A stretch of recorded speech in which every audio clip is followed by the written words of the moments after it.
Está en la nota dura esta noche Santiago Nieto, él es extitular de la Fiscalía Especial para la Atención de Delitos Electorales, ahora forma parte justamente del equipo de López Obrador. Santiago, gracias por estar por acá, ¿cómo estás? Muy bien. Buenas noches. Buenas noches. ¿Cómo van las cosas? A ver, creo que es un tema muy interesante, muy importante empezarlo a desgranar en cuáles son los elementos. Las llamadas. Las llamadas. A ver. Primero. A ver, antes de las llamadas, quiero hacer un breve paréntesis antes de entrar el tema de la llamada.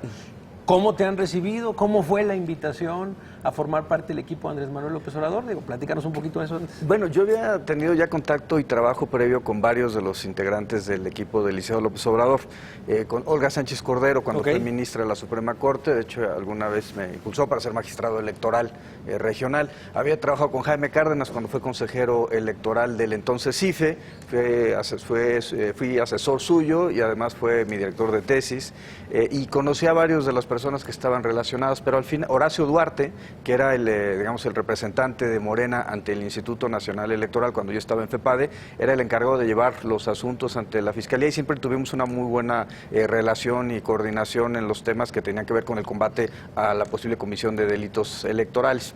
Y creo, al final, Marcelo Ebrard es el que me propone que me reúna con el licenciado López Obrador y platicamos de dos temas. Cómo combatir la corrupción en un país donde uno de los problemas centrales de la ética pública, de los diseños institucionales, tiene que ver con la corrupción vinculada sobre todo a lo electoral.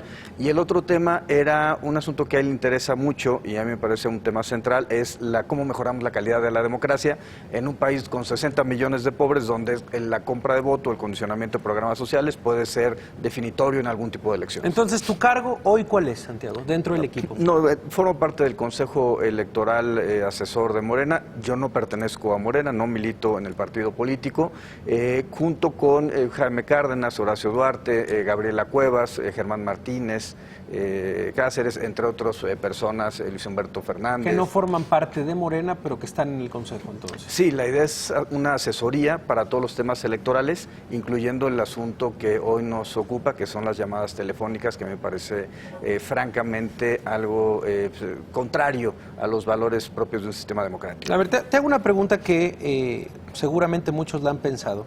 ¿Qué sería de un fiscal especial para la atención de delitos electorales que se hubiera ido, por ejemplo, el equipo de José Antonio Meade? ¿Qué imagen tendría, por ejemplo? O al equipo de Ricardo Anaya. Sí, yo creo que hay una diferencia que es muy importante. Me hicieron la pregunta haciendo el comparativo con Jimena Puente, ¿no? Pero la única diferencia es que yo ya no era servidor público, desde hace más de medio año no soy servidor público. Segundo, no me inscribí a ningún partido político, no acepté ninguna candidatura y lo único que estoy haciendo es lo mismo que haría si en este momento estuviera en la FEPADE, es decir, organizar un modelo de blindaje electoral para efecto de que no se condicionen programas sociales en las elecciones. Mi posición sigue siendo en búsqueda de que la imparcialidad, la independencia, la objetividad, la certeza como principios rectores de la función electoral sigan permaneciendo. Me toca estar en este lado. ¿Es honorario este cargo o tiene un pago? No, por supuesto es honorario. Yo no vengo por chamba, eso lo he dicho mucho.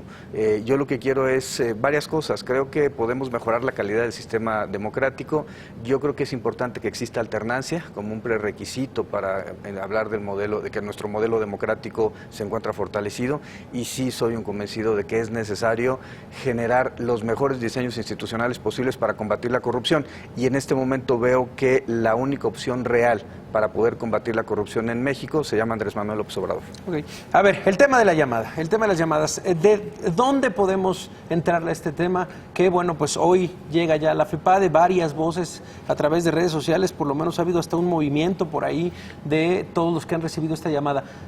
Desde la trinchera, justamente el equipo de López Obrador, ¿por dónde atacan este fenómeno? A ver, varias vías. Creo que primero hay que ver de qué estamos hablando. Son varios tipos de llamadas telefónicas. Una llamada telefónica es, ¿estás de acuerdo con que Nestora Salgado sea candidata al Senado? Si uno aprieta 1, Entonces, ¿Cuántos tipos de llamadas has escuchado? por lo menos 4. Por lo menos 4 tipos de llamadas tú has escuchado. Diferenciados, sí, y ese es el tema relevante. A veces es por quién se va a votar, a veces tiene que ver con, sabe que López Obrador está proponiendo liberación a los secuestradores y violadores y homicidas, temas relacionados con Napoleón Gómez Urrutia, con Nestora Salgado. Pero el tema importante es que se trata de una decisión binaria. Las personas tienen que elegir entre 1 y 2. Y esto es el mismo fenómeno que Cambridge Analytica desarrolló con otro modelo a través de Facebook para las elecciones en Estados Unidos. Recordemos que manipularon 50 millones de datos personales, de 50 millones de personas, de datos que había en Facebook para efecto de poder encontrar el perfil de las personas. Y estas llamadas telefónicas, cuando le preguntan a una persona si va a votar por López Obrador, sí o no, y aprieta un botón en donde dice que sí, ya esa información va a una base de datos en donde ya se sabe que el usuario de esa línea telefónica es pro Andrés Manuel López Obrador. ¿Qué van a hacer después de eso? Esos son los niveles de la llamada. No se trata solamente de una grabación que, bueno, pues vaya, si pones tú una opción o si le cuelgas, no, es inofensiva.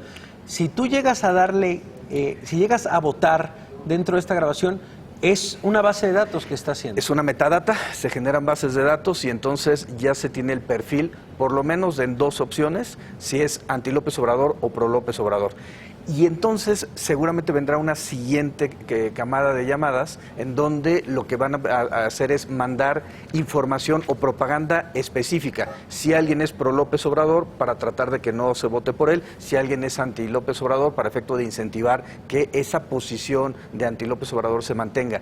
Y ese es un modelo absolutamente perverso. Alguna vez platicamos tú y yo sobre Harari y la idea de este libro del Homo Deus. Tiene que ver con esa idea, cómo a partir de las redes sociales, como a partir de las innovaciones tecnológicas se puede llegar a manipular inclusive el destino, la elección de quién puede ser el candidato a la presidencia de la República. Ese es el primer tema grave.